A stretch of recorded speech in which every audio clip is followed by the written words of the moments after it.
the New Jersey Devils approached the Seattle Kraken this past summer about Jared McCann, and we're told we're not trading that player. So we're going to get a reaction from Jim Biringer, who covers the New Jersey Devils on a daily basis for Full Press Hockey, for NHLRumors.com, and for RG Media.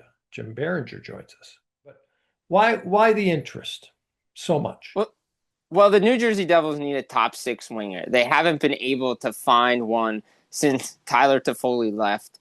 He was traded at the trade deadline a couple of seasons ago. He was brought in from the Calgary Flames, and they haven't been able to replace his production. A player like Dawson Mercer was supposed to do that in the top six. You know, they had Andre Palat. They were kind of hoping to fill his role, but they've never been able to find that scoring winger, which was a necessity and a need going back to last offseason when they made the wholesale changes on defense and goaltending. The offense, quote unquote, the general manager said was not there, and they need another piece, especially if there's, God forbid, more injuries to their center core. Right.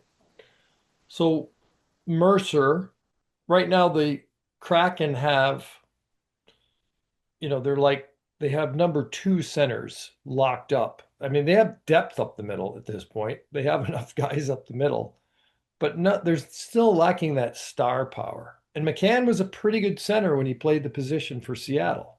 So there's probably two reasons why they've told the Devils we're not trading McCann, especially at this point. One, he's been valuable sliding around the lineup. Two, $5 million for a guy that had a 40-goal season 2 years ago in end of 23, and is basically going to produce 30 goals and 30 assists every season. That's a deal with 2 seasons to go. So yes, that is a deal. I mean, I think any team would want him, and I think that's the interest level there for the New Jersey Devils. A guy that could slot, play both the center and the wing position, put up 30 goals. I mean, his high was I believe 40 goals a couple of seasons ago. Jared McCann could do it all, and that's what they hoped they were getting in Dawson Mercer when he signed his bridge deal last offseason, 3-year bridge at $4 million. They thought, okay, we saw what he did his first 2 seasons. The production has dipped. Now, he can play in all situations, right? He can play on a power play, shorthanded. He can win faceoffs. But again, when a team like New Jersey needs offensive scoring punch and they need to be able to put the puck in the net, defense is there. We know that. The goaltending has been solved. What is the next level? As we saw with the two-time now defending Stanley Cup champions, one area they got better in was scoring goals. And obviously, the New Jersey Devils find that as an area of need this offseason. I guess if the deal were to go through in some way, shape, or form, Mercer's only 23. He's coming off a 19-goal season. I mean, there's still upside, I would think. Like, this guy could blow up, and then the Devils are like, I mean, McCann's only 29. But that said, at this moment, what else could they throw in to pick up a guy as valuable as McCann, who's as cheap as McCann is right now? If you're asking me if I have to go up and down this roster and go into the prospect pool and dip into it, maybe definitely you have to throw a first-round pick in there that for a player like McCann. That would have to be part of this deal.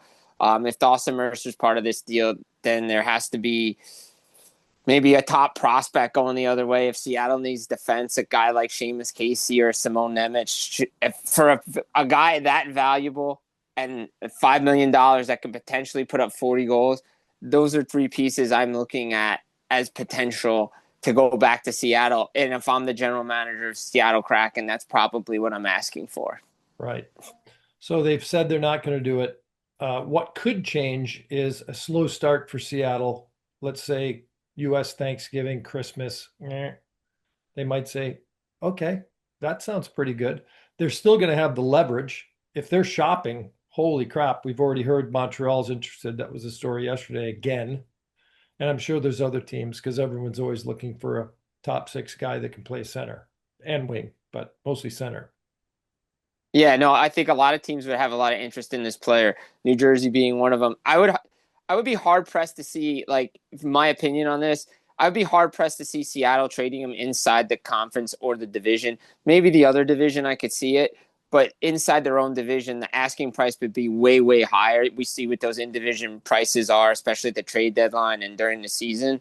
But yeah, I mean, New Jersey, Montreal, Detroit, like everybody seems like they need a center, a second line center. Guy could play top line center too.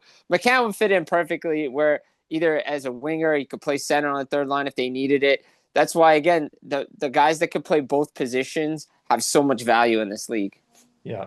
And he was playing top line center minutes during Dave Hackstall's final season in Seattle. All right, good stuff, Jimmy baby. By the way, all these bobbleheads and trophies, one of those looks like Wilma Flintstone bowling. Like, what is that? Uh, The one there's on the definitely a back. Dawson Mercer one. There's a Taylor Hall. There's a What's the Yoda. what's a There's a Yoda? person. There's a Yoda one. What's the trophy in the very back, the tall one there? Oh, there's a hockey trophy in the background. Okay. Oh, That's the one that looks like Wilma Flintstone bowling. yeah, that was probably for me. My girlfriend made me one. Oh, that's nice. And then you got That one of one. my books back there somewhere too, Yeah, buddy. heavy Let's get, lifting is back here somewhere. come on, bud. Look at that more prominent. What's the matter with you? You're making We'll put it over appearances. here. We'll put it over here. That's where we'll put it. All right, great stuff, Jimmy. We'll talk to you again in September as the Devils preview. Absolutely, Rob. Can't wait. Cheers. Cheers.